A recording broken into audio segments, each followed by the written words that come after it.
अस्सलामु अलैकुम and welcome to creative learning hub. This is Faisal Ansari with you. तो आज के इस वीडियो में हम बात करने वाले हैं दो वर्ड्स की, वाइल एंड ड्यूरिंग। सबसे पहले बात करते हैं इनकी मीनिंग की। मीनिंग के एतबार से ये दोनों एक ही हैं, यानी उर्दू में इन दोनों का मतलब है दौरान।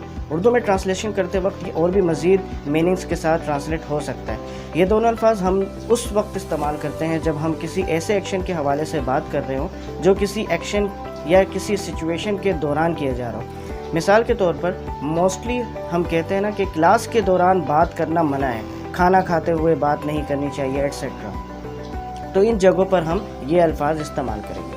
अब बात करते हैं इन दोनों के दरमियान डिफरेंस की।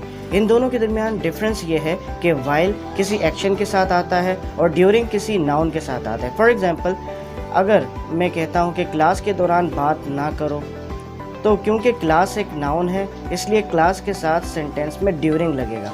सेंटेंस कुछ यूँ होगा कि don't talk during the class.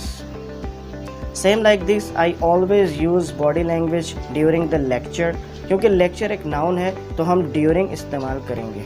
अब बात करते हैं वाइल की। तो वाइल तब इस्तेमाल होता है जब हम किसी एक्शन के दौरान कोई और एक्शन कर रहे हो। मिसाल के तौर पर मैं अगर कहता हूँ कि मैं चलते चलते बातें करता हूँ, तो यहाँ वाइल इस्तेमाल होगा क्योंकि चलना एक हरकत है, एक एक्शन है। Same like this, I talk too much while having T.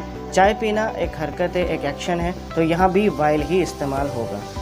So I hope you like this lesson, so please share this with your friends as well. If you are new here, kindly subscribe this channel and press the bell icon as well for getting more updates. So see you inshallah in next videos. Till then, take care. Allah Hafiz.